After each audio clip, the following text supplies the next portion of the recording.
Պարոն Փաշինյան,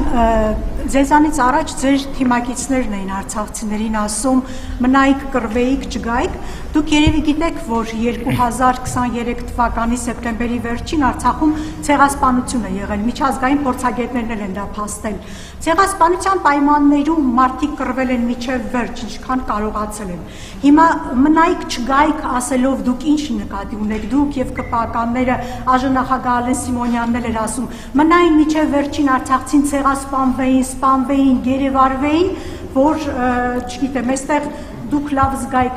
ինչ է ձեր ասածը, այս հարցի պատասխանն ենք ուզում ստանալ, եւ մեկ հարց էլ միշտ դուք սպառնում եք, որ պատերազմ կլինի, ձեր ընդդիմախոսներն էլ ասում են, գիտեք ինչ կա, դուք եք վերել պատերազմը, ձեր օրոք է եղել, օրինակ երեք Արման Թաթոյանն ասում էր պատերազմի կուսակցությունը դուք եք, ասում եք ինչի պաշտպանությունը, ինչու եք ձախողել պատերազմից հետո, որ այսօր էլ ասում եք, որ ամեն մեկը կարող է մեզ սպառնալ պատերազմով եւ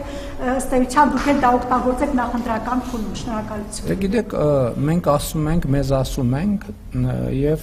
ժամանակաշրջանը հարմար է, որպեսզի Հայաստանի Հանրապետության ժողովուրդը գնահատի։ Ի վերջո, ընտրությունը նաեւ բանավեճերը հանգուցալեցելու միջոց էր, չէ՞, որովհետեւ 2021 թվականին էլ 2018 թվականին էլ դրա մասին էր եւ թող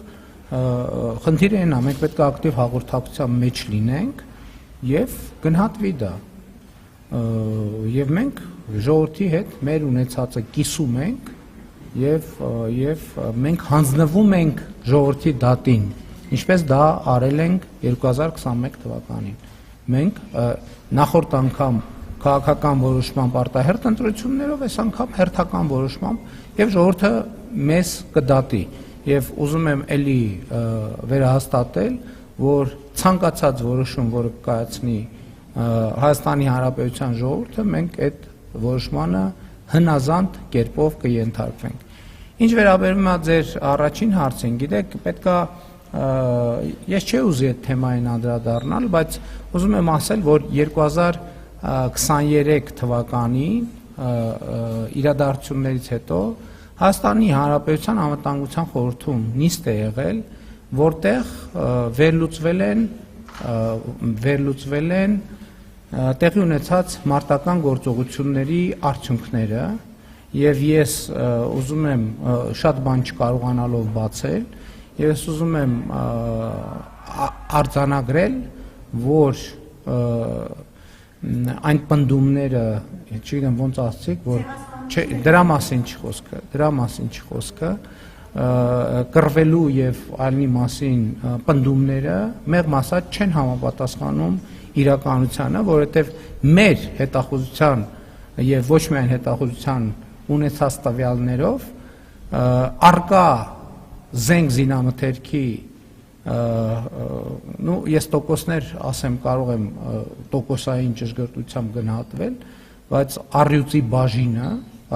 բաժինը դա կարող է լինել 80%, դա կարող է լինել 90%, մնացել են ձեռք չտված, սենց ասել։ Դրանից առաջ մենք հնարավորություն էինք ստեղծել, որպեսզի տեղի ունենա քաղաքական գործընթաց եւ Ղարաբաղի իշխող շրջանակի որոշ ներկայացուցիչներ ոչ միայն խոչընդոտեցին, այլև իրականացրեցին իշխանափոխություն Ղարաբաղում եւ Հայաստանի ազգային ժողովում շնորհավորում էին իրար եւ այդ շնորհավորանքներից հետո ընդամենը մի շաբաթ հետո տեղի ունեցավ այն իրադարձությունները, որ տեղի ունեցան։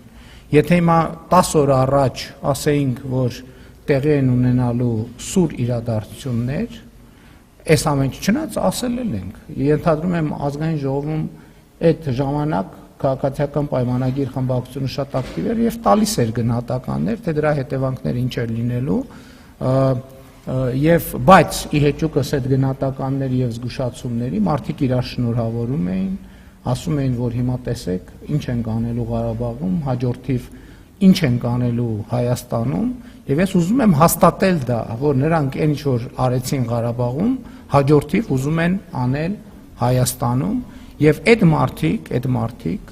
ընդ որում նրանց մի մասը Հայաստանում իշխող շրջանակների եւ քաղաքական ուժերի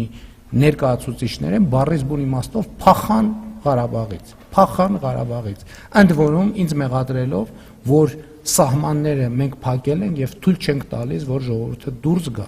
Եվ ես նույնիսկ հիշում եմ քաղաքացիական հասարակության ներկայացուցիչների հետ, այդ ժամանակ ես Բաղրամյան 26-ում էի նստում, քաղաքացիական հասարակության ներկայացուցիչների հետ հանդիպում տեղի ունեցավ, որտեղ նրանք եկել էին եւ ինձնից պահանջում էին, որ ես սահմանը բացեմ։ Ես ասել եմ, որ սահմանը փակ չի բնականաբար, բայց նաեւ ուզում եմ ասել, որ Ղարաբաղի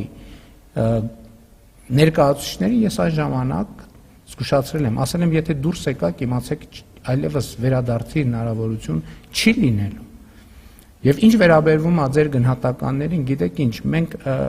բավարար է արդեն մեր ժողովրդին սնենք նոր ցեղասպանությունների մասին տվյալներով։ Եվ ընդհանրապես այդ ցեղասպանությունների մրցավազքը պետք է դադարեցնել։ Ասենք, երբ որ մեր տարածաշրջանում բոլորը բոլորին մեղադրում են ցեղասպանությունների մեջ։ Եվ ելի եմ ասում, ցեղասպանությունների մասին խոսույթով մենք ստանում ենք կամ դժվար է ասել, որից հետո է եղել, ցեղասպանությունների մասին խոսույթով մենք ստանում ենք ցեղասպանությունների մասին խոսույթ, վերադարձի մասին խոսույթով մենք ստանում ենք վերադարձի մասին խոսույթ, եւ մենք ելի ասում եմ, այդ ամեն ինչը մի բանի մասին է, Հայաստանի ժողովրդին, ներառյալ Ղարաբաղի ժողովրդին թույլ չտալ, որ խաղաղվեն, նրանց պահել պանդուխտի եւ գաղթականի կարգավիճակով, հույս տալով, թե էսա մի օր ցեղասպանությունը կճանաչի միջազգային հանրությունը, էսա մի օր Սևերի պայմանագիրը կաշխատի, էսա մի օր էս կլինի, էսա ես մեր քաղաքականությունը եւ ռազմավարությունը հետեւյալն է։ Մենք պետք է խաղաղվենք։ Հայաստանի ինչպես ժամանակին Չարենցն է ասել, կա Հայաստանի Հանրապետություն եւ ուրիշ ոչինչ։ Ուրեմն կենտրոնանում ենք Հայաստանի եւ տնավորվում ենք Հայաստանի Հանրապետությունում։ Իսկ այդ միֆերը կռվել են միջև վերջ եւ այլն եւ այլն։ Իմիջայլոց կարիք կլինի այդ տվյալները կգաղտնա։ Իմիջայլոց անհրաժեշտություն լինի, ես համոզված եմ, այս խմորը ջուր կտանի, կթողենք, որ լավ տանի, որ Լեռնային Ղարաբաղի բանակցային գործընթացի փաստաթղթերի նման ճիշտ պահի ես կորոշեմ, երբ որոշում կայացնեմ, այդ ամեն ինչը հրապարակեմ։ Սուտ է, չի եղել տենց բան։ Չի եղել տենց բան։ Փախել են, ճողոպրել են։ Շնորհակալություն։ Հարգելի գործընկերներ, նախորդ անգամ շուրջ 1 տասնյակ գործընկերներ, այդ թվում դուք, հարգելի Ռոզա, իրավունք ունեցաք հարց հնչեցնելու ժամանակի սղության պատճառով։ Ասորիսը տևելու է 1 ժամ, այնպես որ երբ որ ձեր հարցը հնչում է, որևէ մեկը չի միջամտում։ Խնդրում եմ դուք եկեք։ Շնորհակալ եմ։ Ընդ որում փախել ճողոպրել են, այդ թվում։ Ընդ որում 44 օրյա պատերազմի ժամանակ էլ այն պլանի ներքո, որ այդ բանի այդ ճողոպրումը ներկայացվելու է որպես Հայաստանի կառավարության դավաճանություն եւ դրա բանի ծխածածկույթի ներքո Հայաստանի Հանրապետությունում իշխանապողություն են անելու։ Չկարողացան անել, գիտեք ինչ պատճառով։ Որովհետեւ իրանք ոչ Հայաստանի, ոչ էլ Ղարաբաղի ժողովուրդը չեն։